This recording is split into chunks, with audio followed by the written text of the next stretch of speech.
This chapter covers quantities in chemical reactions. Basically, it's the continuation of stoichiometry.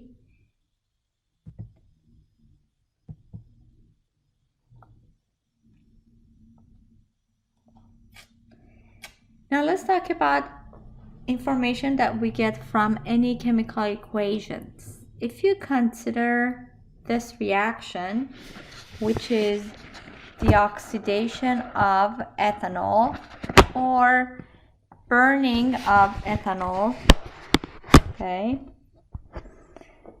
let's write it down. Okay, this is ethanol. Okay, then in aerobic condition, what you will get, that means you have access to a lot of oxygen, then we get carbon dioxide and gaseous water. Now what I'm gonna do, we're gonna talk about molar interpretation and molecular interpretation from this balanced chemical equation.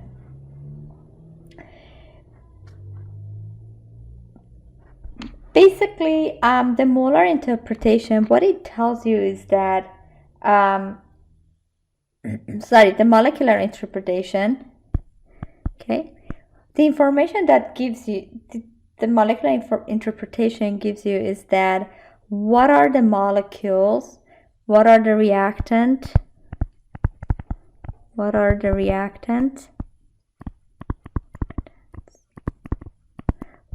products,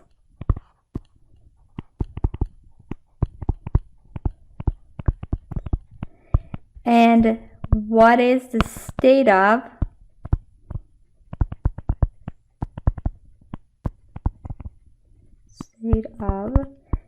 each reactant and product. Okay, in terms of being solid, liquid, gas, aqueous, and etc. Now for molar interpretation, okay, what you get is, for example, if you look at this example, what you get is that, let me get this, okay. What you get is that 1 mole of ethanol reacts with 3 moles of oxygen gas, and it produces 2 moles of carbon dioxide gas and 3 moles of water in gaseous state. That's the molar interpretation. Both molecular and molar interpretations are important concept. The reason is that when we do in stoichiometry, we need the molecular interpretation part so that we know which reactants and products we are having and how we could calculate the molecular weight. And the molar interpretation is also important because we could easily convert between reactant or reactant to product. Okay. Then, as I told you guys in the previous slide, then we're going to use a balanced chemical equation, which is the molar interpretation. Okay. To convert reactants, one reactant to another reactant, or reactants to products, or one product to another product. Okay, and by definition, stoichiometry help us to figure out the relative masses of reactants and products involved in a chemical reaction. Okay, and then we use the molar interpretation to convert the moles of the reactants to product, and then we use stoichiometry to find the mass of the reactants and products. Okay, and in order to convert mole to mass, we're going to use the molecular weight or molar mass of that specific reactant or product we are dealing with. Now let's talk about mole to mole relationship. Okay. When we are looking at a balanced chemical equation, what we know is the number of moles of each reactant that combine. Okay. Also, another information that we get is the number of moles of the products. Then if you recall the oxidation of ethanol from the second slide, okay, it told us exactly, let's go back to that slide, that 1 moles of ethanol reacts with 3 moles of oxygen and produces 2 moles of carbon dioxide and 3 moles of gaseous water. Okay. Now, then we're going to use the coefficient, which are those numbers that we put in front of the number for balancing it. Okay. And we use those to convert moles. That means convert a moles of one reactant to another or to product. Then if you look at this specific example, okay, which is the reaction of nitrogen gas with oxygen gas, which produces 2 moles of nitrous monoxide, then if you look at this balanced chemical equation, you will see that the ratio of nitrogen gas to oxygen gas is 1:1, and the ratio of nitrogen gas to nitrous monoxide is also 1:2, and the ratio of oxygen gas to nitrous monoxide is 1:2. You could write it the way that is explained in here, or there is another way of writing it, these ratios. Another way of writing it, we could say 1 moles of nitrogen proportional to 1 moles of oxygen. 1 moles of nitrogen is proportional to 2 moles of nitrous monoxide. And 1 mole of oxygen is proportional to 2 moles of nitrous monoxide. There are 2 different ways, either this way in terms of equations or in terms of relationships. Either way is accurate, it's exactly the same. All right, what we're gonna do, we're gonna use this balance, this example, and we're gonna use this balanced chemical equation, okay, to convert 3.5 moles of ethane to moles of carbon monoxide. Then what we're gonna do, we're gonna convert the moles of ethane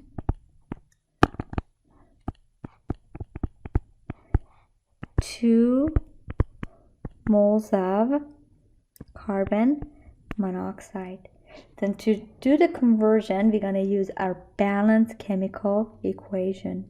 And based on this balanced chemical equation, 2 moles of ethane is proportional to 4 moles of carbon monoxide.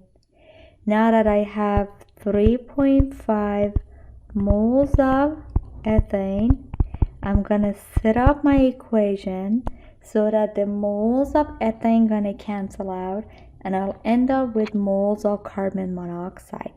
Then the way that we're gonna write it is that 2 moles of ethane is proportional to 4 moles of carbon monoxide. Okay, then if I do that, as you could see here, the moles of ethane could easily cancel out, and we will end up with moles of carbon monoxide. And if you do the math, which is 3.5 times 4 divided by 2, you will get 7.0 moles of carbon monoxide.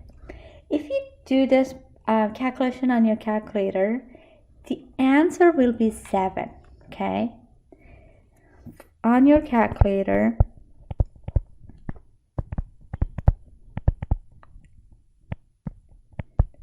the answer will be 7 moles of carbon monoxide. But calculators don't know anything about sig fig, right? Then what we're gonna do, since the given is 2 sig fig, and 4 and 2 are just numbers, your answer has to be 2 sig fig, okay? Because the given 3.5 is 2 sig fig. That's why you have to write it as 7.0, okay? Then what we do, this you get on your calculator, but this is the correct answer because it has to be 2 sig fig. Okay. Okay, just to follow the sig fig rule. Let's do another problem. In this problem, we're gonna again use this balanced chemical equation, and we're gonna convert the moles of sodium to the moles of sodium fluoride. Okay, then I'm gonna convert the moles of sodium, to the moles of sodium fluoride. All right, then based on this balanced chemical equation, 4 moles of sodium is proportional to 6 moles of sodium fluoride. Okay, now I have 3.5 moles of sodium. I'm gonna set up my equation so that the moles of sodium will cancel out and I will end up with moles of sodium fluoride. Okay,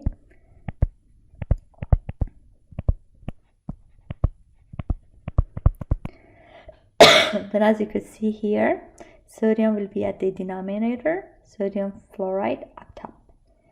And here you could easily cancel out the moles of sodium.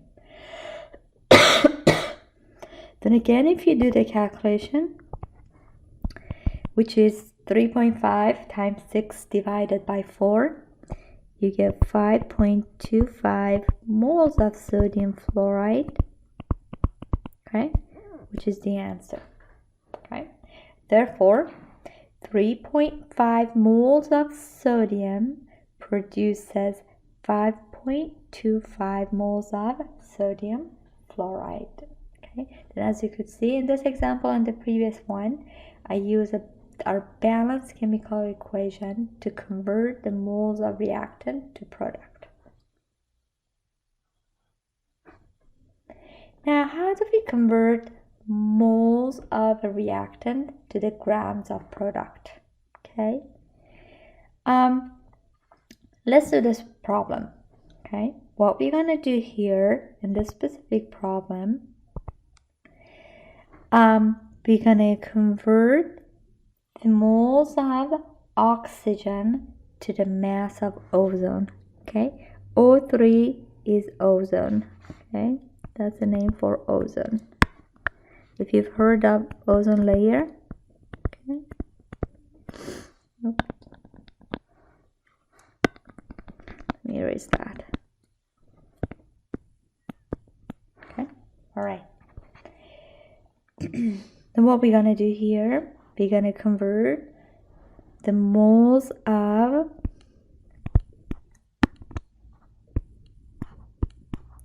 oxygen to the mass of ozone. Okay, then what we cannot do, we cannot directly convert the moles of ozone to the mass of ozone. It cannot be done directly. Remember, when I was teaching conversion between moles to mass and all of that, I told you guys you always have to convert from, when you want to convert from one species to another, you have to use their number of moles, okay? I could convert the moles of oxygen to the moles of ozone, but I can never convert the moles of oxygen to the mass of ozone. Then what we have to do here is to convert the moles of oxygen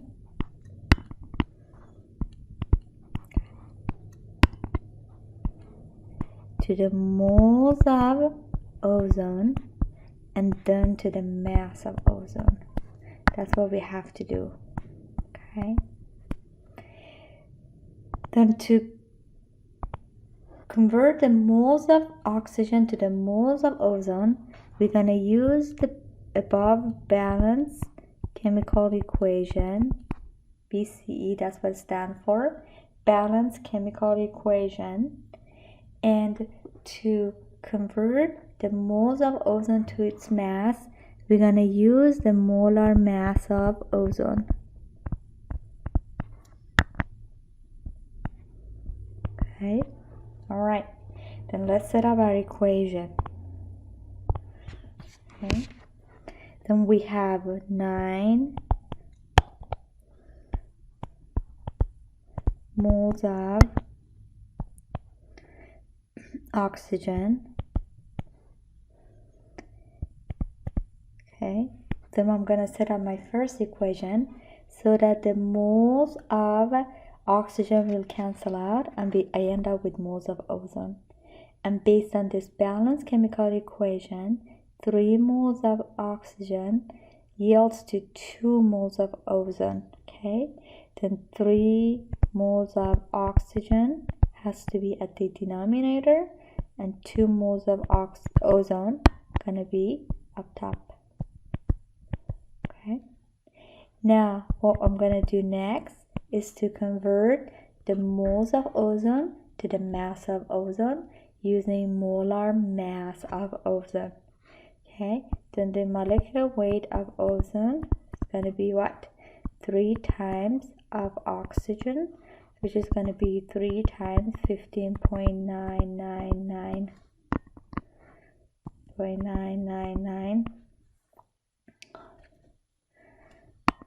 Yeah, 50.9997 gram per mole. Okay, which is equal to 47.9982.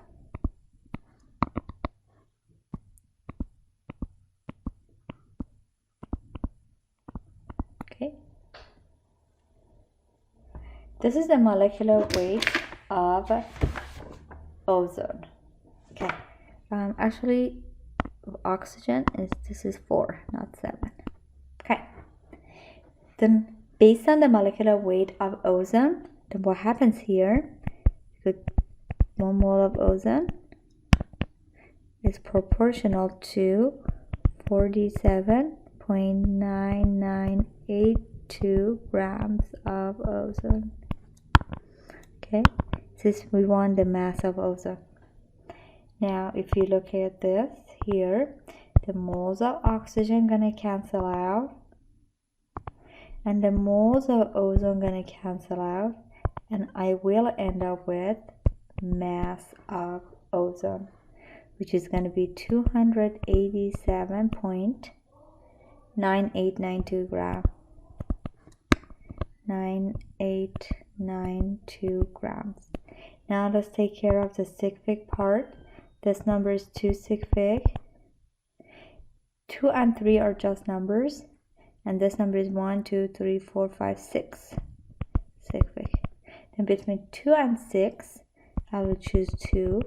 That's where I put my vertical dotted line. Okay, which is going to be equal to 290 grams. Okay, then if you look here, the number coming in front of the dotted line is 7. Then what you want to do, you want to round up 8 by 1, which is going to be 9, and it becomes 290. Okay. Okay. Therefore, 9.0 moles of oxygen per produces 290 grams of ozone. Then just let's go quickly over. Then what happened was that we cannot directly convert the moles of oxygen to the mass of ozone. Then what I had to do was to convert the moles of oxygen to the moles of ozone, and then moles of ozone to the mass. Then to convert the moles of oxygen to the moles of ozone, we use our balanced chemical equation, okay, which is the ratio of which 3 moles of oxygen produces 3 moles of ozone. And then to convert the moles of ozone to the mass of ozone, I use the molecular weight or molar mass of ozone that I calculated here. Okay, then when you cancel the units, you will know that you will end up with mass of ozone. Okay, and since the given is 2 sig fig, your answer has to be 2 sig fig. All right.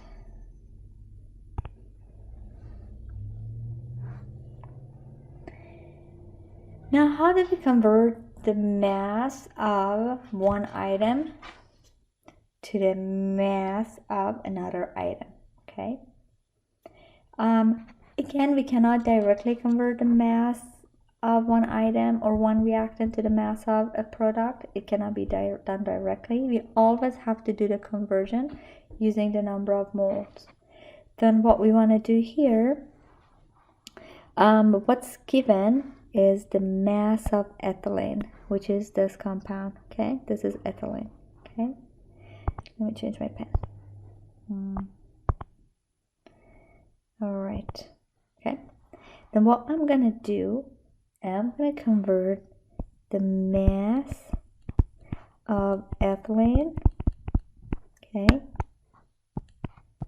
that's the question. It asks us to convert the mass of ethylene to the mass of the product, okay, which is ethanol. Then it cannot be done directly. It's a more than one step process. Then what we can do is to convert the mass of ethylene to the moles of ethylene. Now here you could convert the moles of ethylene to the moles of ethanol. Now you could convert. Okay. And then the moles of ethanol to the mass of ethanol. Then as you could see here, we were unable to directly convert the mass of ethylene to the mass of ethanol. So what you have to do is convert it to the number of moles and then do the calculations. Then to convert the mass of ethylene to the moles of ethylene, we're going to use the molecular weight of ethylene, which is given to us. To convert the moles of ethylene to the moles of ethanol, I'm going to use the balanced chemical equation above, okay, which is a 1-to-1 ratio, as you could see here. And then I'm going to convert the moles of ethanol to the mass of ethanol. Again, we use the molecular weight or the molar mass of ethanol. Okay, that's what we will be doing. Now, let's set up our equation. Right, what we have 14 grams of ethylene. Then first, I'm going to convert the mass of ethylene to its mole. We're going to use the molecular weight of ethylene, and it's given to us. The molar mass is 28.1. Then based on definition of molar mass, 1 mole of ethylene is proportional to 28.1 grams of ethylene. Okay? That's step 1.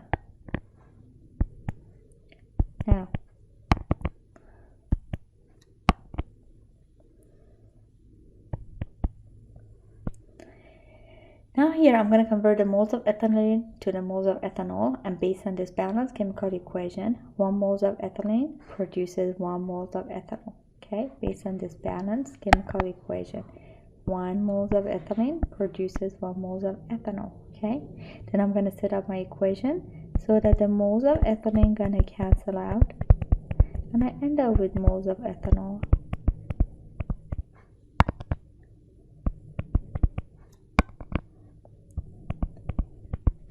Okay.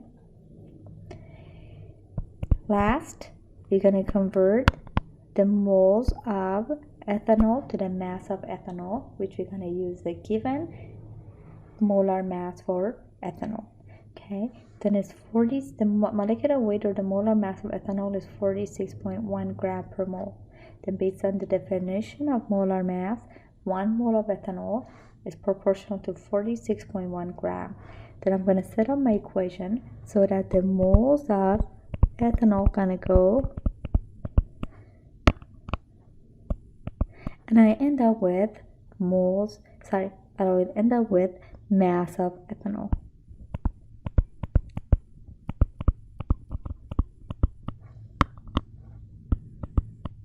Okay.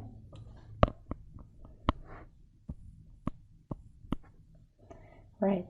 Okay, then as you could see here, the masses of ethylene gonna go, the moles of ethylene gonna go,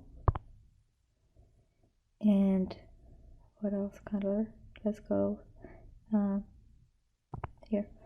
And the moles of ethanol gonna go. Then as you could see, I will end up with mass of ethanol. And if you do the calculation, that number is equal to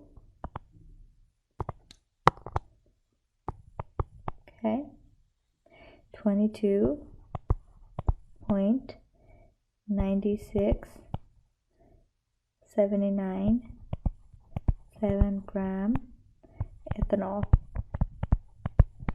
Okay, now we have to take care of the sig fig. Okay, let's do the sig fig. 14 is 2 sig fig, 28.1 is 3. These ones are just a number with unlimited number of sig fig, not significant. And 46.1 is also 3 sig fig. Okay, then between 2 and 3's, we choose 2. That's where your dotted line gonna go. Okay, now let's write the rounded number. The number coming after the dotted line is 9. That's why we round up 2 by 1, which will become 23.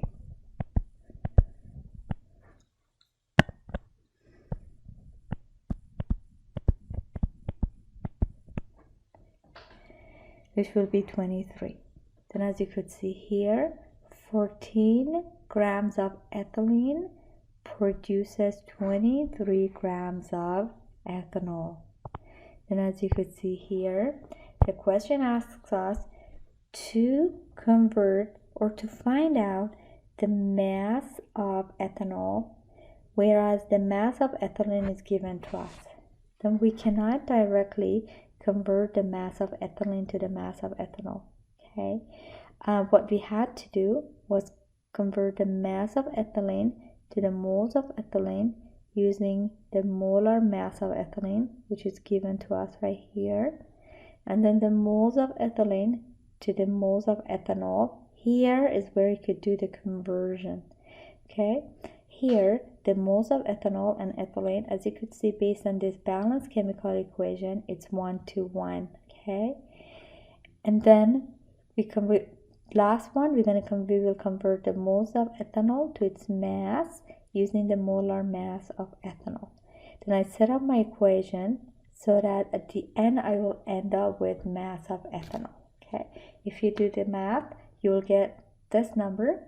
Okay, and since your answer has to be 2 sig fig because it's the smallest sig fig, I'll put the dotted line right here between 2 and 9, and I rounded up 2 by 1, which will be 23 grams of ethanol.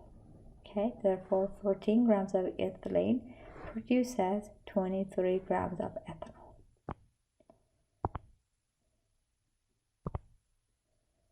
Okay.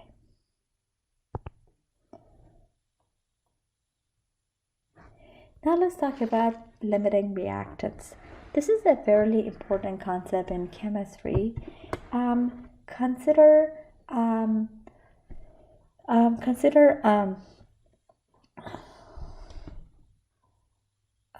the previous example that I did. Okay, what we had here was what we had right here was the mass of only one of the reactant to find the mass of the product. Now assume if I was given the mass of ethylene and the mass of water, and I was told to calculate the mass of ethanol, then which one you would have used? Okay, then in order to know which one we would use, that's when we have to use the limiting reactant. The one that's the limiting is the one that we will use.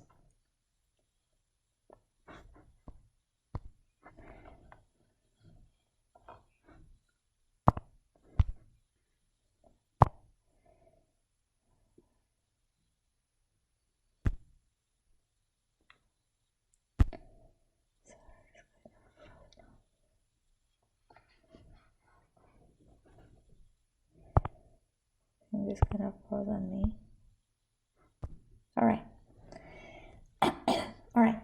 Now let's use the concept of limiting reactant. Consider that you want to make pancakes, and you go and dig out your recipe, and you will know based on your recipe, in order to make 5 pancakes, okay, you need 1 cup of flour, 2 eggs, and half teaspoon baking powder.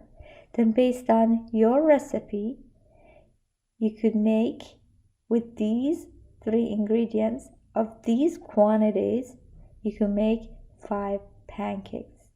Okay, then you go to the grocery store, or if you have it already in your kitchen, you will go and measure out 1 cup of flour, 2 eggs, and half teaspoon of baking powder. Okay, and you will, if you do everything correctly, you will end up with 5 pancakes.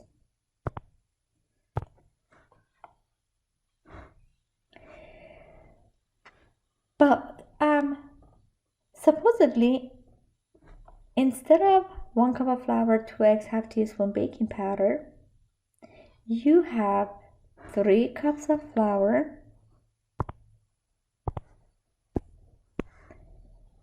10 eggs, and 4 teaspoon baking powder. Now how many pancake can you make? And this is our recipe. Okay, 1 cup of flour, 2 eggs, half a teaspoon baking powder, you can make 5 pancakes. Now what we're gonna do, we're gonna use the conversion. Okay, you're gonna use your recipe as a conversion. Okay, that means assume originally you only have a flour. Okay, then what you want to do is to convert 3 cups of flour to pancakes, and this is the conversion. 1 cup of flour produces 5 pancakes. And now we're going to only do it for eggs. Okay, you're going to convert 10 eggs to pancakes based on the recipe that 2 eggs produces 5 pancakes. And the same thing with baking powder. You're going to convert 4 teaspoons of baking powder to how many pancakes? And you know from your recipe, half a teaspoon baking powder produces 5 pancakes. Then if you set up the equations as I exactly told you, you will find out that 3 cups of flour produces 15 pancakes, 10 eggs produces 25 pancakes, and 4 teaspoons of baking powder produces 40 pancakes. Then these ingredients are on its own. Okay, but to make a pancake, we need to mix all these 3 ingredients. Therefore, the one ingredient that produces the least amount of pancake is your limiting. Then if you look here, 3 cups of flour produces 15. Okay, 10 egg produces 25 and 4 teaspoons of baking powder produces 40. Then which one of the three numbers is the smallest? 15, 25, 40. It's 15. Okay. Since flour produces the smallest amount of pancake, therefore flour is your limiting reactant.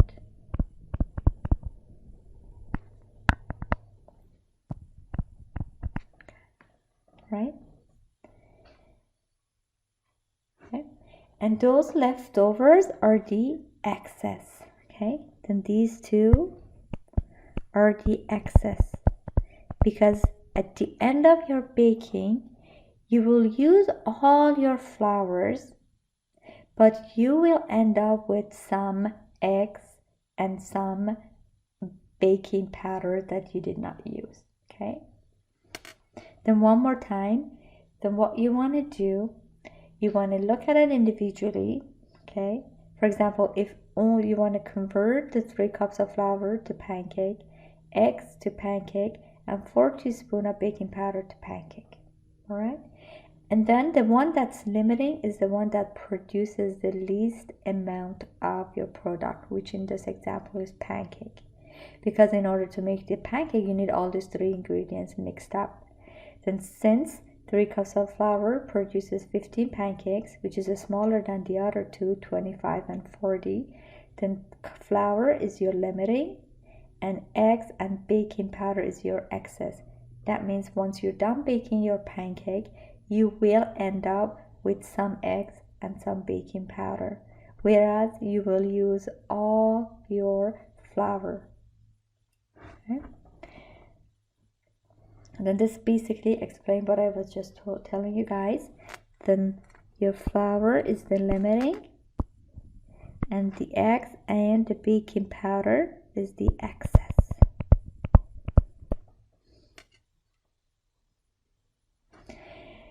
Another concept is actual yield and theoretical yield. Okay, actual yield is the actual amount of the product, which means you go to the lab and you basically make or synthesize that product.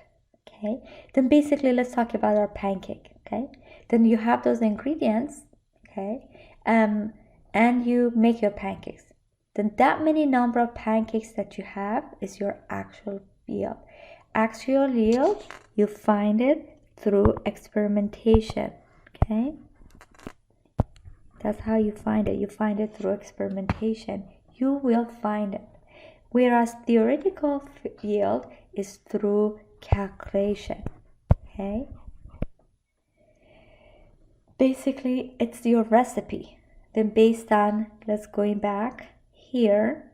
Okay, then if you had 3 cups of flour, 10 eggs and 4 teaspoons, since cup of flour is limited, you will end up with 15 pancakes. Okay, but something happens and you will not end up, when you make it, you have like 12 pancakes. Then 12 pancakes is your actual yield. But then your recipe said you will have 15 pancakes. Then that 15 pancakes is your theoretical yield. Then actual yield is found through experimentation. You will synthesize your product in the lab. The theoretical yield is the number that's given to you through calculations.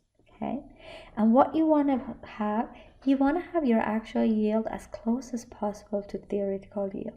Usually almost we're never gonna have our actual yield as close possible to theoretical, because all the laboratory equipment, they come with some percentage of inaccuracy, okay, or error. That's why our actual and theoreticals are not always 100%, but you want it to be as close as possible to reduce the amount of error.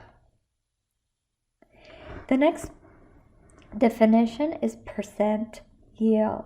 Okay, in order to calculate the percent yield, we divide the actual yield by theoretical yield and times 100. Okay, Then, as I told you guys, due to some experimental error, the actual yield is always smaller than the theoretical yield. That's why your percent yield is always less than 100%. Okay, less or equal. Then if your percent yield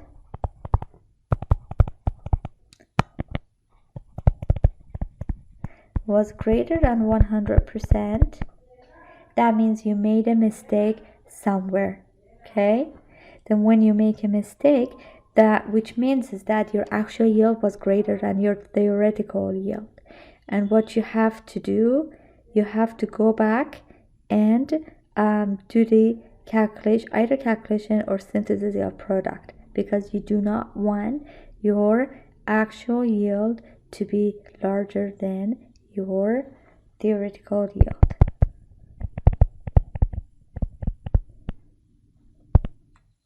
And whenever you are doing a calculation, if for any reason your percent yield was greater than 100%, what you want to do, you want to go back and do the calculation one more time to check you did not make a mistake. Let's do the first problem. In this problem, you're told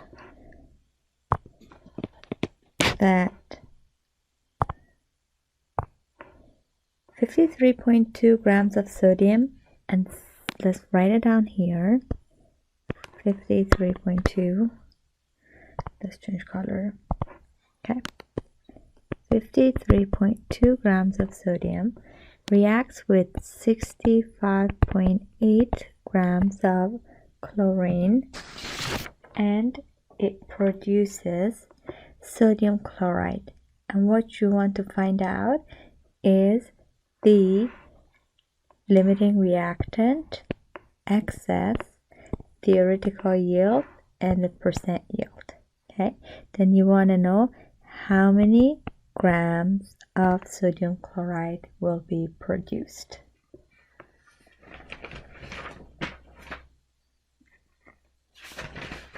Right. Now, what we want to do today, what we want to do for this example, let's do a roadmap, okay? Then what we're going to do, we want to convert the mass of sodium to the mass of sodium chloride, okay? And also, we want to convert the mass of chlorine to the mass of sodium chloride, and the one that produces the least amount of sodium chloride will be our limiting reactant, just like the pancake example, okay? Since we cannot directly convert the mass of sodium to the mass of sodium chloride, then what we have to do is convert the mass of sodium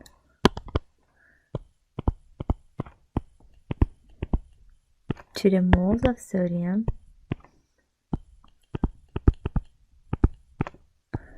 then to the moles of sodium chloride, and then to the mass of sodium chloride. Okay? Alright. Now, to convert the mass of sodium to the mole of sodium, use the molecular weight. Molecular weight or molar mass of sodium. To convert the moles of sodium to the moles of sodium chloride, we're going to use the above balance chemical equation. Okay, that's what BCE stands for, balanced chemical equation. And to convert the moles of sodium chloride to the mass of sodium chloride, we're going to use the molecular weight of sodium chloride. Okay, then let's set up our equation. Okay, then we have 53.2 grams of sodium. Then we're going to convert that to the moles of sodium based on the molecular weight of sodium, which is then 1 mole of sodium based on the definition of molar mass or molecular weight produces 22.98977.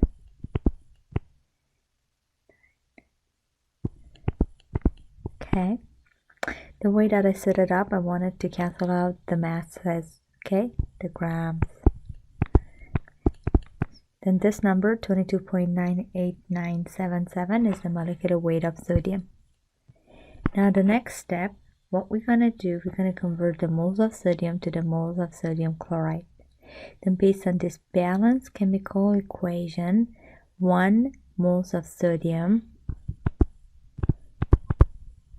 is proportional to 2 moles of sodium chloride. Okay. Now last one, we're going to convert the moles of sodium chloride to the mass of sodium chloride. We're going to use the molecular weight of sodium chloride, and based on the definition of molecular weight or molar mass, 1 moles of sodium chloride is proportional to or is equal to 58.4427 grams of sodium chloride. This is basically 58.4427 basically is the molecular weight of sodium chloride that you calculate from your periodic table. Alright, now right here, then as you could see here, let me use a different color. Alright, the grams of sodium gonna cancel out. Now let's use purple. The moles of sodium gonna go, and the moles of sodium chloride gonna go, and we will end up with mass of sodium chloride. And if you do the calculation, this number is equal to 135.24082 grams of sodium chloride. Okay. Once you find the mass, the next thing that you have to do is to take care of your sig fig.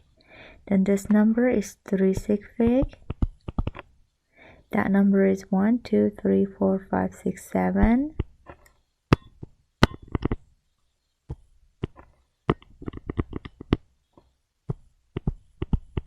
Okay. The 2 and the 1s, they are just numbers with unlimited number of sig fig. And this number is 1, 2, 3, 4, 5, 6 sig fig. Okay. Then between 3, 7, and 6, we choose 3. And that's where your dotted line gonna go. Okay. Which is 135 grams of sodium chloride. Then as you could see here, 53.2 grams of sodium produces 135 grams of sodium chloride. Now, we want to do the same thing for chlorine. Okay, we're going to convert the mass of chlorine. Okay, let's write it in this color. I'm going to convert the mass of chlorine. Let me choose a different color. That's not that nice. Okay, I'm going to convert the mass of chlorine to the mass of sodium chloride. Okay, then that was alright. Now, then we're going to do the exact same thing. We cannot directly convert the mass of chlorine to the mass of sodium chloride. Then what we have to do is to convert the mass of chlorine to the moles of chlorine.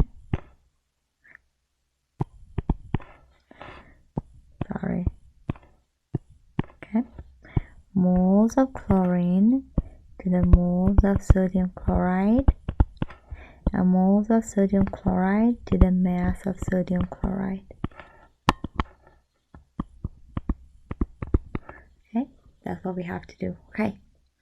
To convert the mass of chlorine to the moles of chlorine, okay, then what we're going to use, we're going to use the molar mass or the molecular weight of chlorine. To convert the moles of chlorine to the moles of sodium chloride, we're going to use this balanced chemical equation.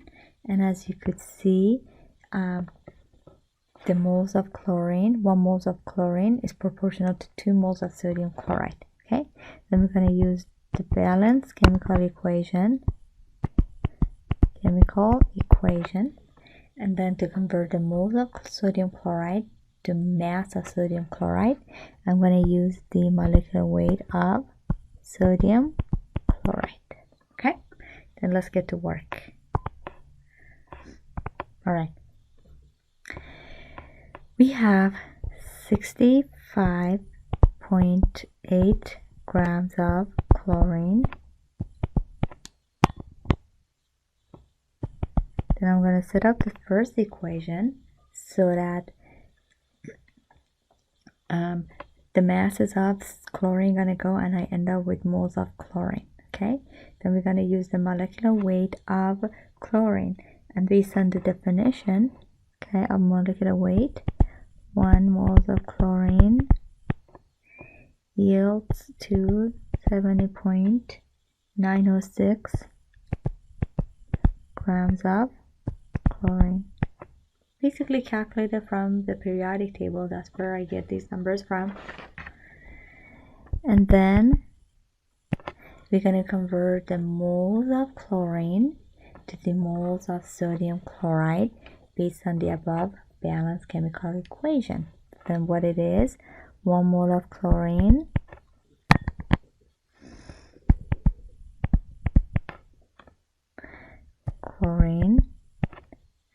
is proportional to 2 moles of sodium chloride. And then we're going to convert the moles of sodium chloride to the mass of sodium chloride, which you want to use the molecular weight of sodium chloride.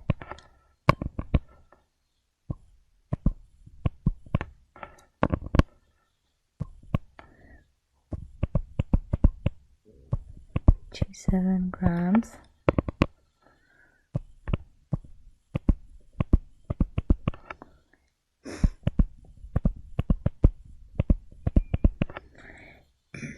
And now let's take care of the units just to make sure we did everything correct.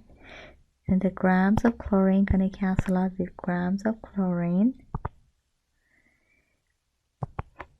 Moles of chlorine gonna cancel out with moles of chlorine. And moles of sodium chloride gonna get canceled out with moles of sodium chloride, and we will end up with mass of sodium chloride. Then if you plug in all these numbers in your calculator and do a little bit of math, you will get 108.46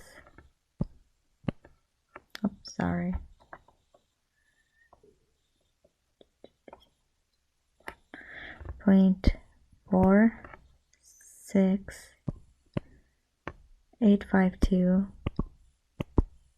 grams of sodium chloride. Okay, then this is the mass of sodium chloride that it produces. Now what we're going to do next, just like the previous one, we're going to take care of the sig fig. This number is 3 sig fig. This number is 345. And this one is 3456. Okay, then between 3, 5, and 6 we go by 3. Okay, which is going to be equal to 108 grams of sodium chloride. All right, now look, if you look here, all right, this is, then what happens here is that 53.2 grams of sodium produces 135 grams of sodium chloride. whereas 65.8 grams of chlorine produces 108 grams of sodium. Then the one reactant that produces the least amount of product will be your limiting, okay? Which in this case, here 108 is smaller than 135, okay? That's why chlorine is the limiting reactant. Which I can write it down. Since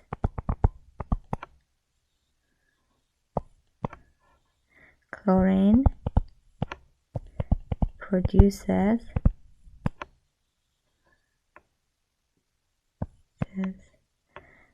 least or less amount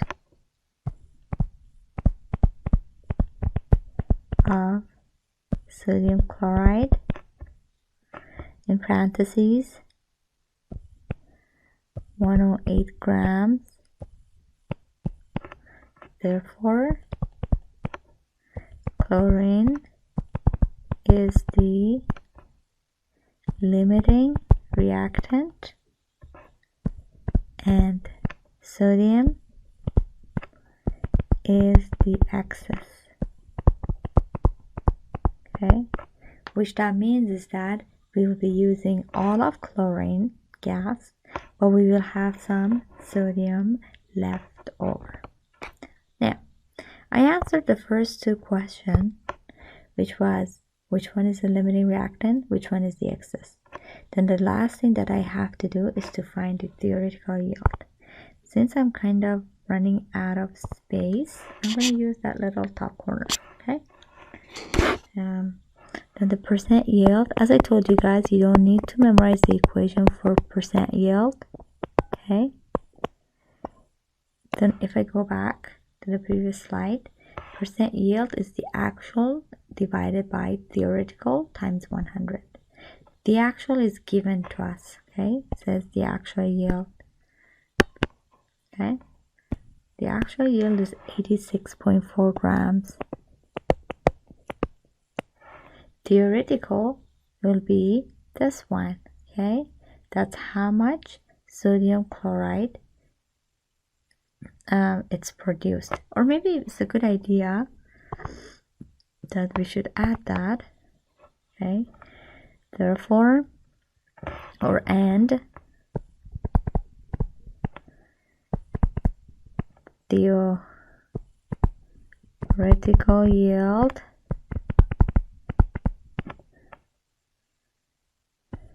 of sodium chloride equal to 108 grams. Okay, it's good to include that one because that was part of the question. Now, then what we're going to do, we go back to finding percent yield, which is actual over theoretical. Actual is given to us, okay? You will never know the actual unless you do the experimentation yourself. And 108, which you're going to find it through calculations, as you just saw, okay, which is going to be 80%. Then if you plug in this number on your calculator, you get 80 exactly. But then what you want to pay attention to is that this number is 3 sig fig. The one at the bottom is also 3 sig fig. That's why your answer has to be exactly 3 sig fig. And here is 2. That's why I put 0.0 to make it 3. And you have to put the percentile, okay? The unit is percentile. It's not gram because as you could see here, the grams will cancel each other out, okay? And the percent yield is 80%, which is good, okay? All right.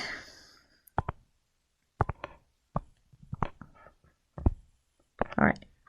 Okay, let's go over it one more time. What we did here, the question was, given the masses of the reactants, you want to know the limiting reactant, the excess, and theoretical yield and percent yield of the product, okay? The first thing that you had to do is to find the limiting reactant. Okay, yeah. What I did here, I converted the mass of sodium to the mass of sodium chloride, and I did the same thing with chlorine. Converted the mass of chlorine and found the mass of sodium chloride, right? Then in order for the first one, for sodium, we cannot directly convert the mass of sodium to the mass of sodium chloride. We had to convert the mass of sodium to the moles of sodium using the molecular weight of sodium, and then the moles of sodium to the moles of sodium chloride using our above balanced chemical equation, and then the moles of sodium chloride to the mass of sodium chloride using the molecular weight of sodium chloride. Okay, and when I plug in all these numbers in our equation, I got the mass of sodium chloride to be 135 grams. Okay, and then I did the same thing with chlorine. I wanted to convert the mass of chlorine to the mass of sodium chloride. Since it cannot be done directly, then I converted the mass of chlorine to the moles of chlorine using the molecular weight of chlorine, and then the moles of chlorine to the moles of sodium chloride using this above balanced chemical equation, and then moles of sodium chloride to the mass of sodium chloride using the molecular weight or molar mass of sodium chloride from the periodic table. When I set up my equation and plug in the numbers, the mass of sodium chloride was calculated to be 108 grams. Then the reactant that produces the least amount of product, which here is sodium chloride, will be the limiting. And if you compare 135 to 108, 108 is smaller.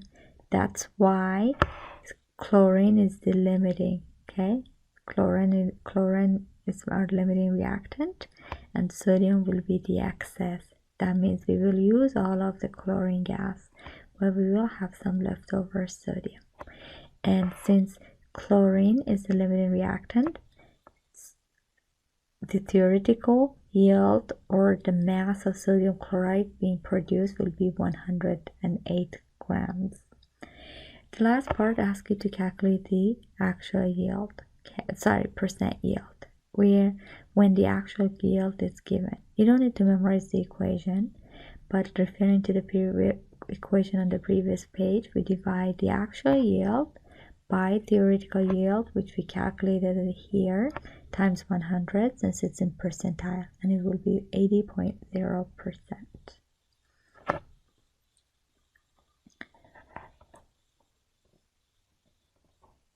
Okay, let's do one more problem.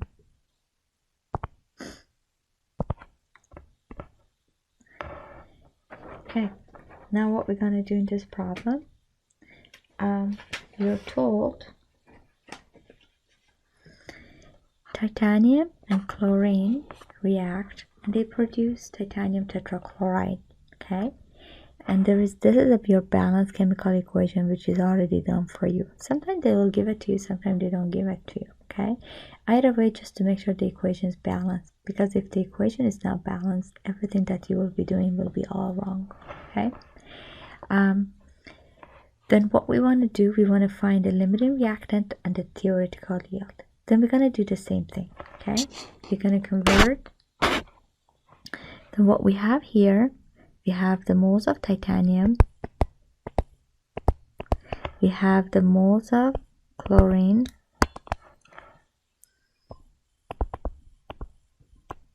okay. Then we want to find the amount of titanium tetrachloride that's being produced.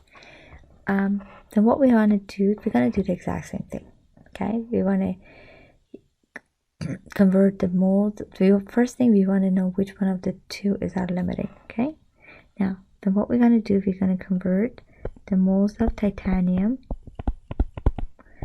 to the mass of titanium tetrachloride. Again, it cannot be done directly. Then what we're going to do, we're going to convert the moles of titanium to the moles of titanium tetrachloride, and then to the mass of titanium tetrachloride. This problem has done the work a little bit easier for us because you already given the moles of titanium, not the mass. Then there is one step less in comparison to the previous problem. Now, the moles of titanium to the moles of titanium tetrachloride, we're going to use the balance chemical equation that's given to us.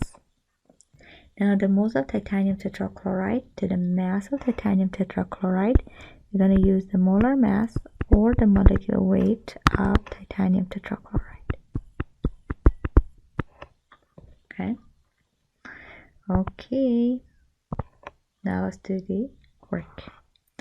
Then 1.8 moles of titanium, I'm going to convert that to the moles of titanium chloride, and based on this balanced chemical equation right here, 1 moles of titanium is proportional to 1 moles of titanium chloride. Okay, see. And then we're going to convert the moles of titanium chloride to the mass of titanium chloride using the molecular weight of titanium chloride. Then you're going to do the calculation from the periodic table, and you will see that 1 mole of titanium chloride is 189.69 grams. Okay, that's from the periodic table. Alright, then as you can see here, the moles of titanium gonna go, and the moles of titanium tetrachloride is gonna go, and you will end up with mass of titanium tetrachloride. Okay, then if you plug in these numbers into your calculator, you get 341.442 grams.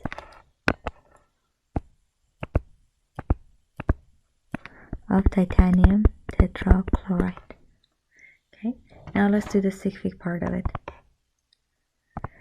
This number is 2 sig fig. This number is 1, 2, 3, 4, 5. Okay, then between 2 and 5, we choose 2, just smaller. Okay, therefore, which would be equal to 340 grams of titanium tetrachloride.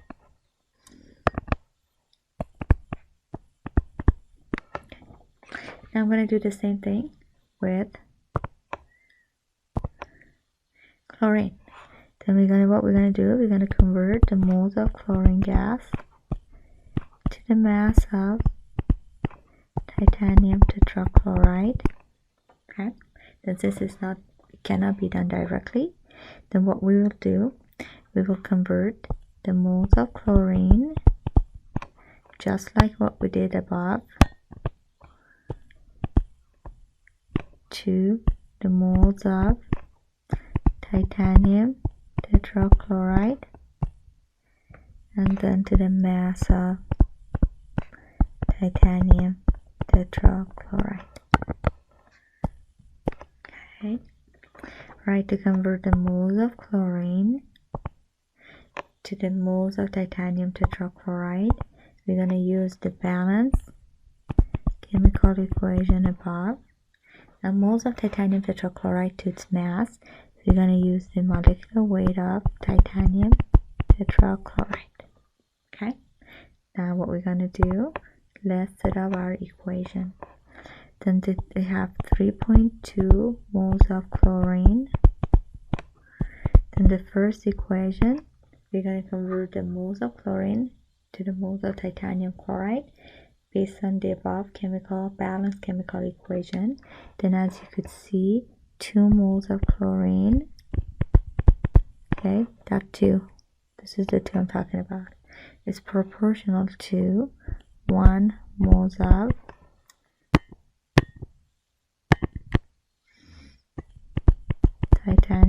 tetrachloride. Okay, and then I'm going to convert the moles of titanium chloride to the mass of titanium tetrachloride, okay, based on the molecular weight of titanium tetrachloride, which you get it off of the periodic table.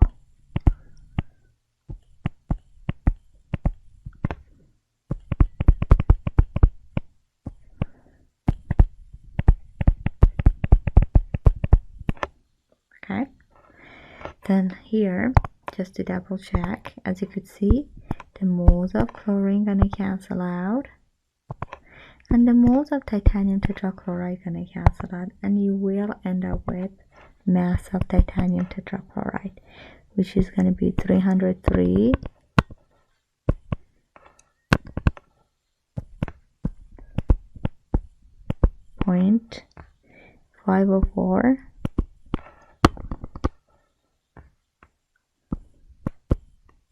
grams of titanium tetrachloride. Okay, once you have that, let's take care of the sig fig part of it. This number is 2 sig fig, and that number is 345 sig fig. Between 2 and 5, which is the least, which is 2. Okay, then your answer has to be 2 sig fig. What you could do, you could write it in terms of scientific notation, because if you say it's 300, 300 will be 1 sig fig. That's why I write it in, then I move this decimal. Then what I'm going to do, I'm going to move this decimal twice. That means 1 time, 2 times. Okay, then you will get 3.0 times 10 to the power of 2 grams. Okay, now if you want to compare it to see which one produces the least amount, if you're not comfortable with 340 grams here, you will say this one is 3.4 times 10 to the power of 2 grams of TiCl4. Okay, you could do it that way too. Okay, and both that are in scientific notation, maybe it's easier to compare. Now, let's look here. The 1.8 moles of titanium produces 3.4 times 10 to the power of 2 grams of titanium tetrachloride, and 3.2 moles of chlorine produces 3.0 times 10 to the power of 2 grams of titanium tetrachloride. Then, as you see here, chlorine produces smaller amount of titanium tetrachloride, and that's why chlorine will be the limiting reactant and titanium will be the excess. Then since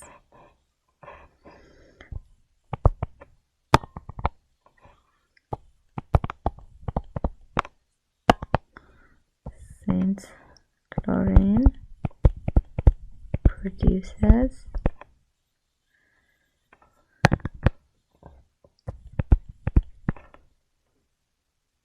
smaller amount of titanium tetrachloride,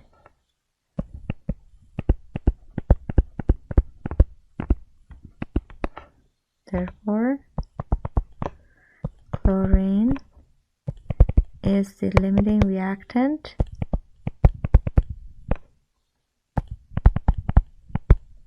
and titanium is the excess. Okay, and therefore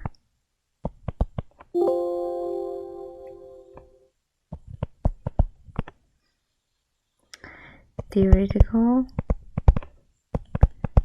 yield is 3.2 times 10 to the power of 2 grams of titanium tetrachloride. Okay, that's a little something that's good to write. Okay, then one more time, let's go over everything. Then what here, the moles of the reactants were given, and you were told, no, it is not, okay, you were told to calculate the theoretical yield of the product. Then what we had to do, just like the previous example, we had to convert the moles of titanium to the mass of titanium tetrachloride and the moles of chlorine to the mass of chlorine. Then I did the calculation, and since I was unable to directly convert the moles of titanium to the mass of titanium tetrachloride, then what we had to do was convert the moles of titanium to the moles of titanium tetrachloride using the balanced chemical equation, this one, and then convert the moles of titanium tetrachloride to the mass of titanium tetrachloride using the molecular weight of titanium tetrachloride from the periodic table. Then when I set up my equation and put all the numbers in, I took care of the sig.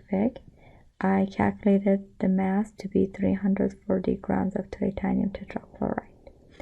And I did the exact same calculation to convert the moles of chlorine to the mass of titanium tetrachloride.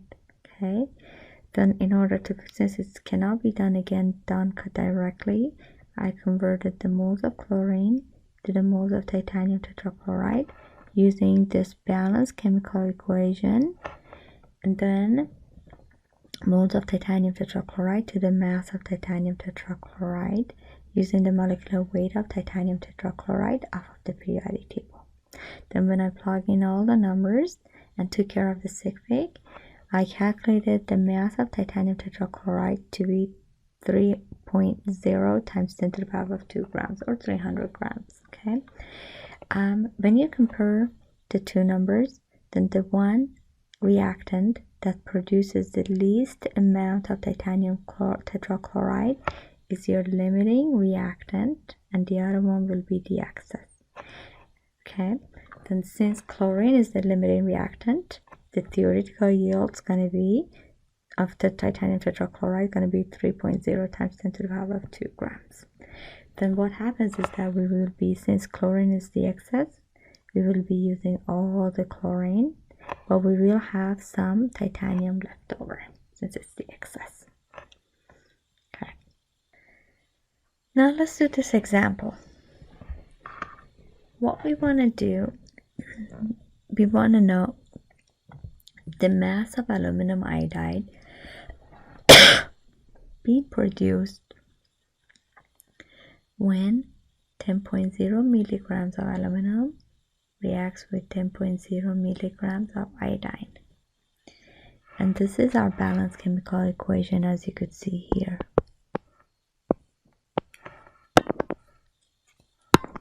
Which is also given to us. Okay, just to double check, always double check that balance before you proceed. Then what we're going to do, we're going to do the exact same thing. We have to find the limiting, and from that we will find the theoretical yield or the mass of aluminum iodide. Then what I'm going to do here, I'm going to convert the milligrams of aluminum to mass of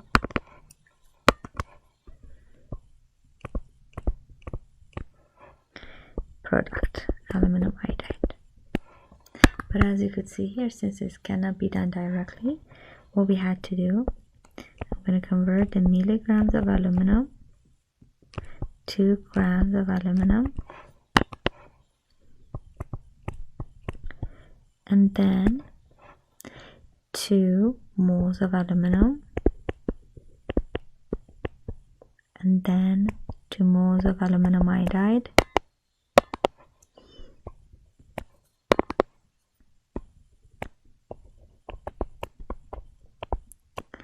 and then to mass of aluminum iodide. Okay, all right.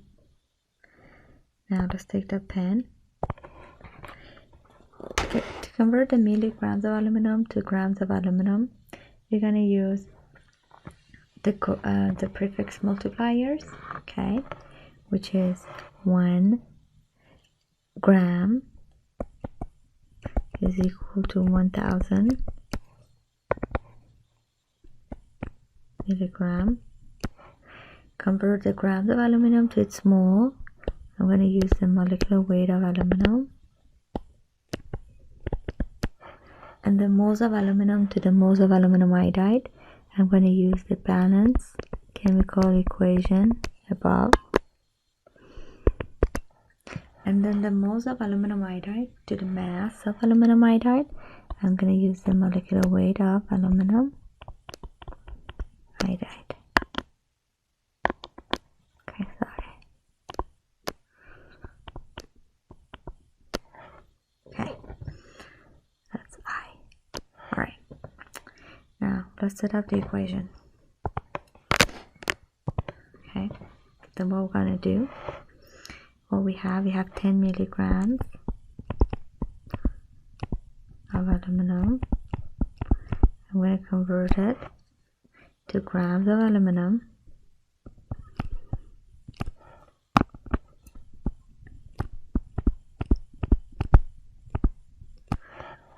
And then it's going to be the grams of aluminum to its mole using the molecular weight of aluminum from the periodic table.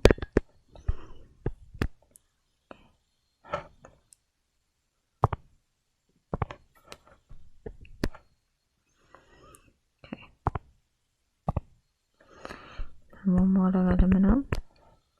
It's got 26.98154.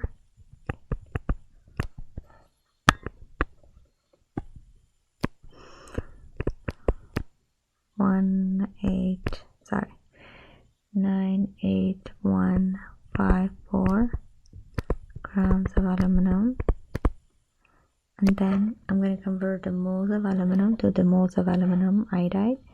Then, as you could see, based on the balanced chemical equation above, 2 moles of aluminum is proportional to 2 moles of aluminum iodide.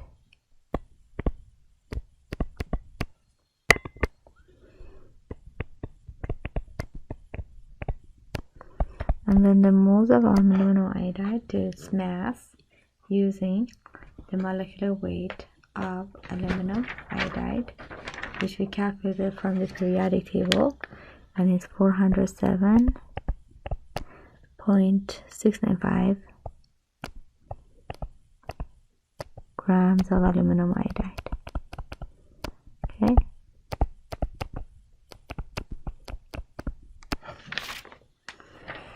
And what I'm going to do, I'm just going to make sure I did everything correctly. Then the milligrams of aluminum going to go, or the milligrams basically going to go. The grams of aluminum going to cancel out. The moles of aluminum going to cancel out. And the moles of aluminum iodide also going to cancel out. Then when you plug in the number on your calculator, you will get 0.1111456 grams of aluminum iodide. Okay. Now let's take care of the sig fig. This number is 3 sig fig.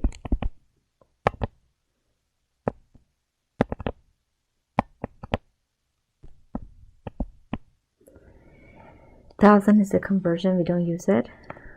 And the molar mass of aluminum is 3, 4, 5, 6, 7. 2's are just numbers, and the molecular weight of aluminum iodide is 6 sig fig. Then between 6 and 7 and 3, we choose 3, which is the smallest. Okay, which is going to be equal to 0.151 grams of aluminum iodide. Okay. Therefore, 10.0 milligrams of aluminum produces 0.151 grams of aluminum iodide. And let's do the exact same thing for iodine. Okay. What we're going to do here, we're going to convert, milligrams of iodine to grams to the mass of aluminum iodide. Okay. Again, it cannot be done directly. Then what I have to do, I have to convert the milligrams of iodine to the grams of iodine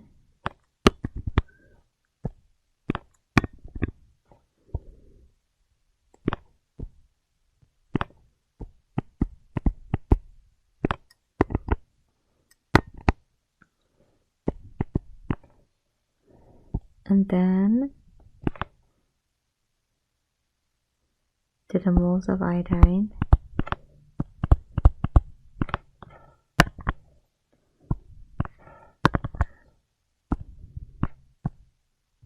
and then to the moles of aluminum iodide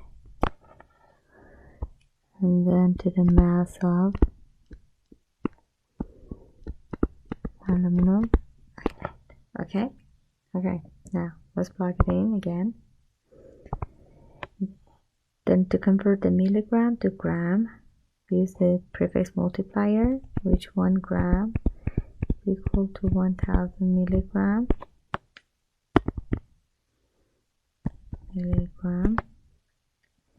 And then the grams of iodine to the moles of iodine. I'm going to use the molecular weight of iodine.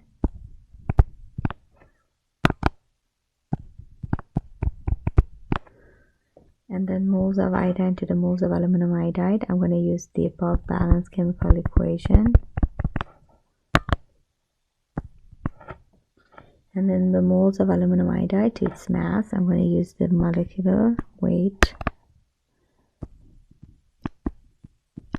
of aluminum iodide. Okay. Then let's do the calculations. Then we have 10 milligram of iodine. Okay. Then I'm going to convert it to grams of iodine.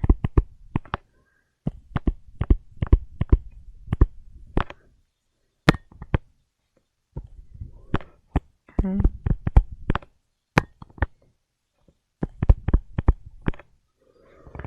And then I'm going to convert the grams of iodine to the moles of iodine.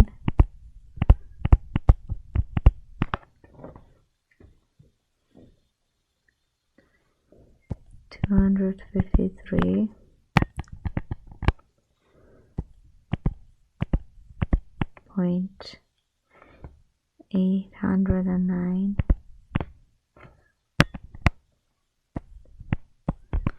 grams of iodine. And then I'm going to convert the moles of iodine to the moles of aluminum iodide, which is, as you could see here, 3 moles of iodine yield to 2 moles of aluminum iodide. Okay. Then 3 moles of iodine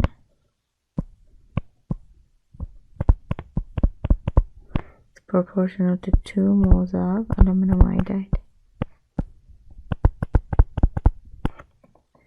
And then last but not least, we want to convert the moles of aluminum iodide to its mass using its molecular weight.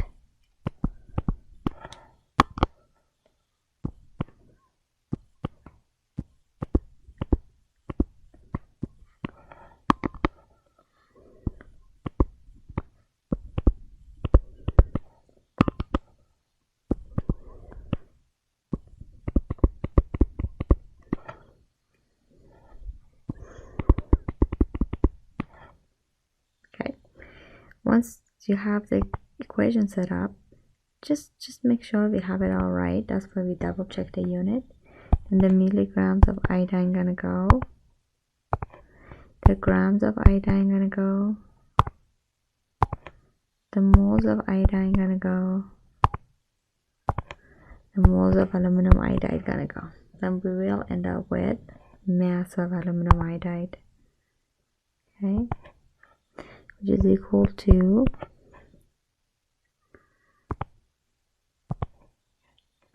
that number is equal to 0.01087 grams of aluminum iodide.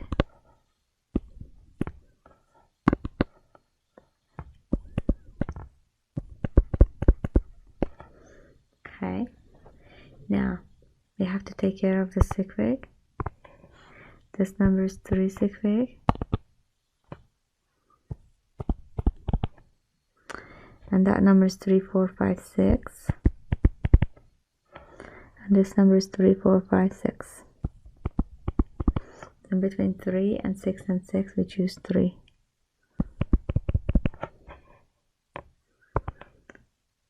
Okay, which is going to be equal to 0.0107 grams of aluminum iodide. Okay, now look here. 10 milligrams of aluminum produces 0.151 grams of aluminum iodide, and 10.0 milligrams of iodine produces 0.0107 grams of aluminum iodide. Then, as you could see here, iodine produces the least amount of product, which is aluminum iodide. That's why iodine is the limiting reactant, and 0.0107 grams is the mass of aluminum iodide that's produced. Okay, we should put it into board. Since iodine produces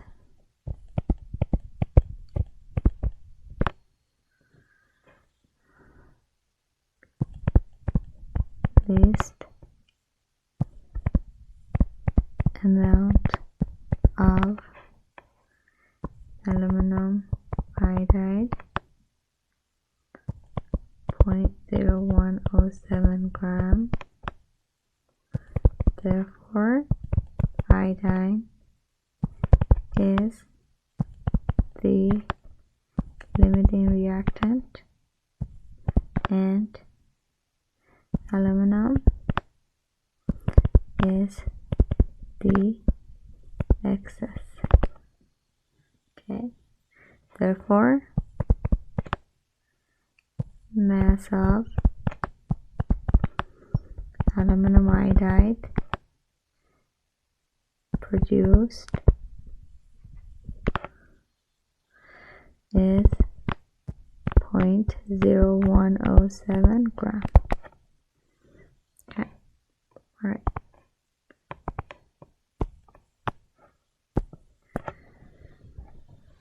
All right. This is part A, because they wanted us to calculate the mass of aluminum iodide being produced. This question has two parts. Now let's do part B of this question. Now what we want to find out in part B is how many grams of the reagent in excess is left over. Then from part A, we know iodine is the limiting reactant, aluminum is the excess, okay?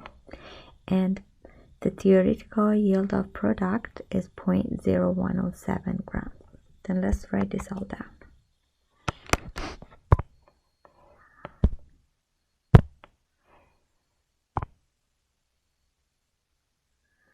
Okay, from A,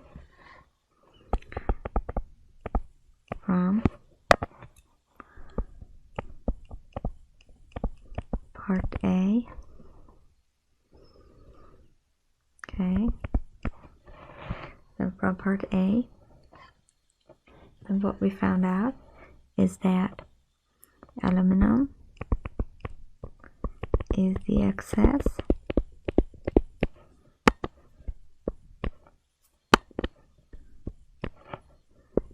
and mass of product is equal to 0.0107 grams. Okay, now what we want to do here, we're going to do some sort of a backward calculation. Why? Because the question asks us how many grams of the excess is left over. Okay, we use all of the iodine. Since iodine is the limiting, all the iodine will be used up. Then, but aluminum, since it's the excess, we have some of it left over, and the question asks us how much of it is left over. Then in order to find out how much is left over, what we're gonna do, we're gonna convert the mass of aluminum iodide, it's kind of a backward calculation, okay, to the mass of aluminum. That's what we're gonna do.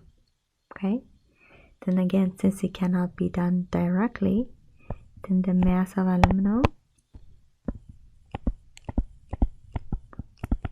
iodide is 2 moles of aluminum iodide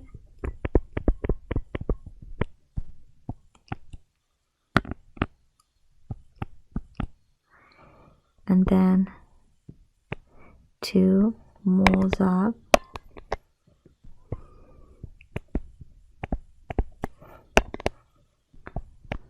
aluminum and then 2 mass of aluminum.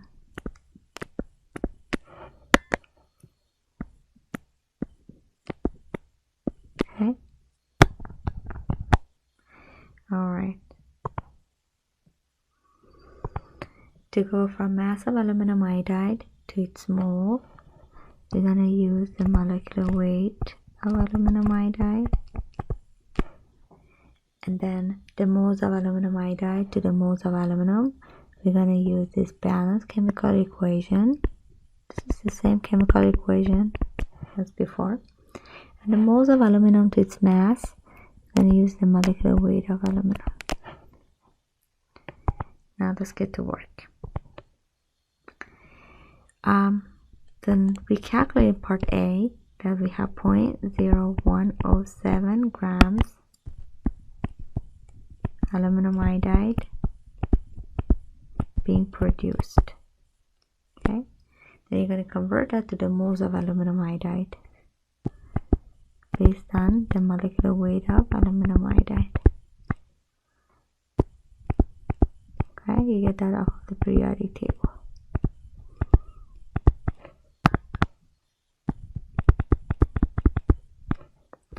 And then I convert the moles of aluminum iodide to the moles of aluminum based on the balanced chemical equation above, which 2 moles of aluminum iodide is proportional to 2 moles of aluminum, and then moles of aluminum to its mass based on the molecular weight of aluminum.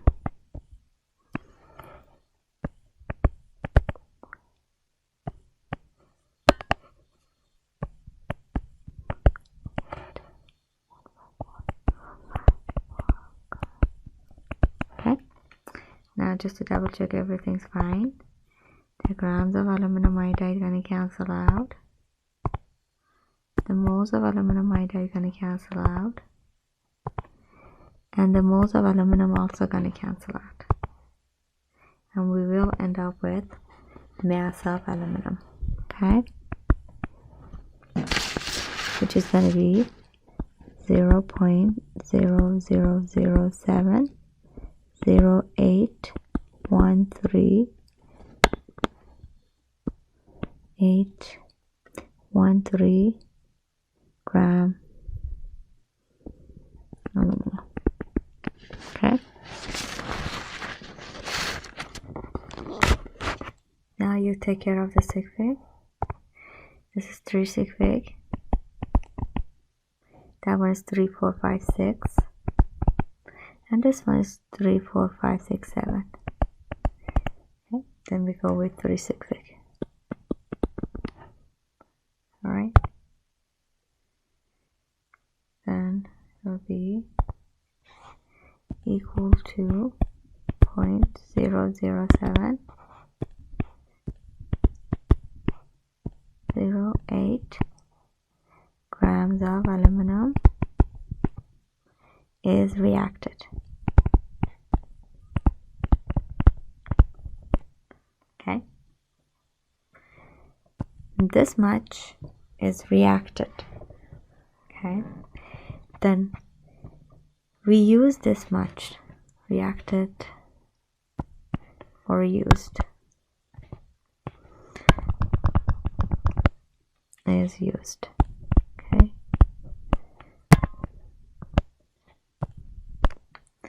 then we use this many grams of aluminum. We started with 10 milligrams of aluminum. Then how much left over? It's like you have 10 apples, you eat 5 of them. How much is left over? It's 10 minus 5. It's exactly the same thing. We started with 10 milligrams of aluminum. We use 0.00708 grams of aluminum. How much is left over? Since they don't have the same unit, let's make that 2 milligrams. Okay. Right. Then we started with 10 milligrams or excess or leftover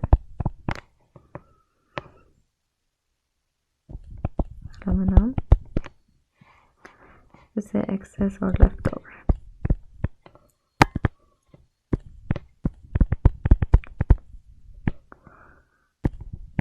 Okay. Then we started with 10 milligrams. We used 0.708 milligram. And then we will have 9.292 milligram aluminum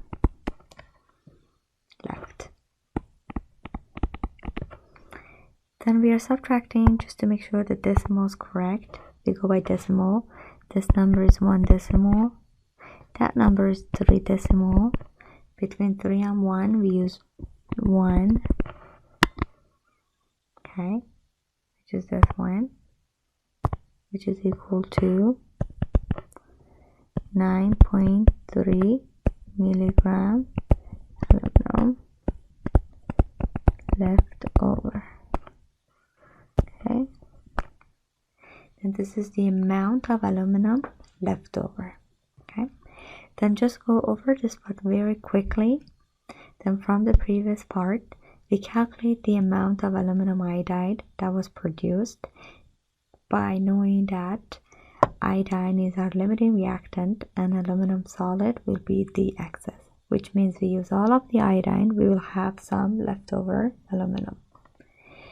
Then what it's kind of a backward calculation to know how much leftover we have. Basically, what you have to do is to convert it. You want to find out how much aluminum is used in order to produce 0.0107 grams of aluminum iodide, because this is the theoretical yield that we calculated it in part A. Then what we're going to do, we're going to convert the mass of aluminum iodide to the mass of aluminum. Okay, then since it cannot be done directly, then just like any other example that I've done, then the mass of aluminum iodide is to its mole, the moles of aluminum iodide to the moles of aluminum and to the mass of aluminum. Okay, then once I found out the mass of aluminum that is used, It's basically, it's like you have 10 apples, you eat 4 of it. How many do you have? 10 minus 4 is 6. Okay, then we had 10.0 milligram of aluminum. We use 0.708 milligram. Then how much is left over? Which is 9.3 milligrams of aluminum left over. Now let's do the fourth example. In this example, what you want to do, here you want to we want to calculate the percent yield of the product. Then that's what we are trying to do. Okay. Then here in a graduate school, ammonia and carbon dioxide is mixed to make urea and water. Okay, and let's plug in all these numbers that we know. Okay, then 2 grams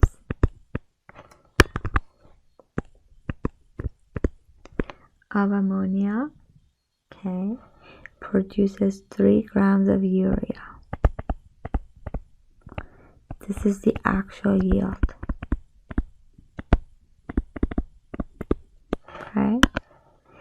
Then you want to find out the percent yield. To calculate the percent yield, you have to know the theoretical yield. Okay. Because we have to divide the actual by theoretical times 100.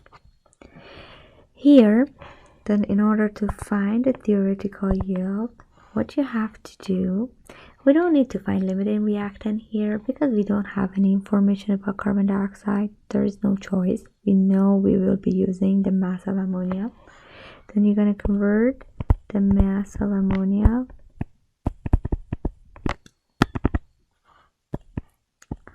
to the mass of urea.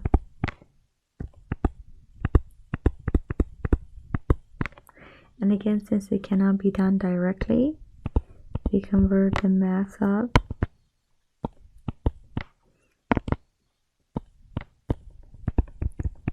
urea to the moles of urea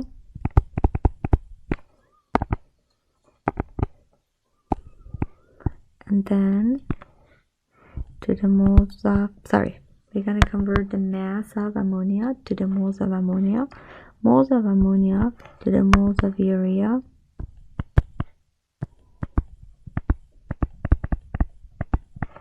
and moles of urea to the mass of urea.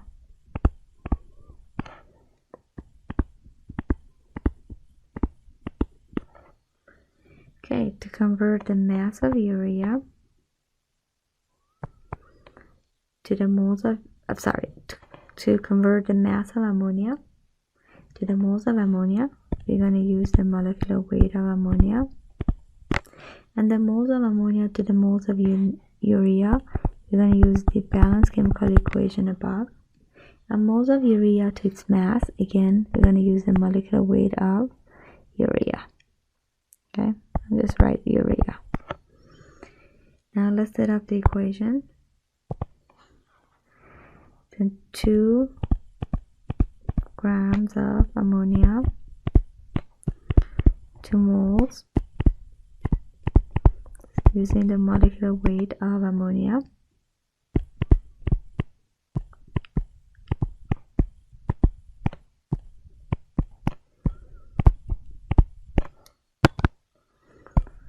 and then moles of ammonia to the moles of urea based on this balanced chemical equation.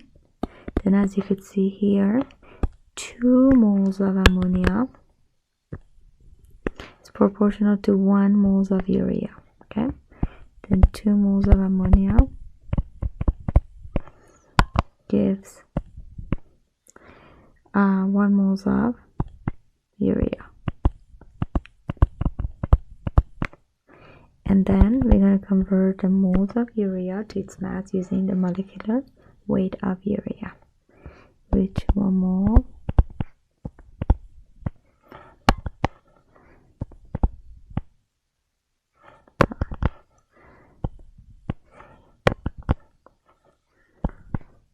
CN2H4O is 60.05526 grams. Okay, now let's make sure everything's done correctly. And the grams of ammonia are gonna go, the moles of ammonia are gonna go, and the moles of urea are gonna go. Then when you plug in the numbers in your calculator, you get 3.526,332 grams of urea.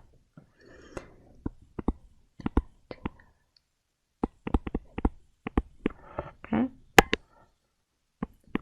Now we have to take care of the sig fig part of it. This number is 3 sig fig. That number is 1, 2, 3, 4, 5, 6, 7. And this number is 3, 4, 5, 6, 7. Then between 3 and 7 we use 3. Now this is your rounded number.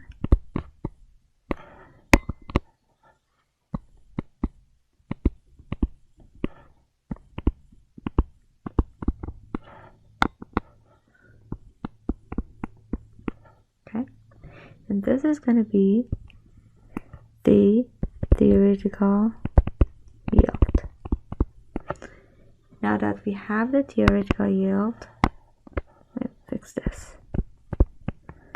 Now that we have the theoretical yield and we do know the actual yield, okay, we could easily calculate percent yield, which is actual yield, which is given to us here, 3 grams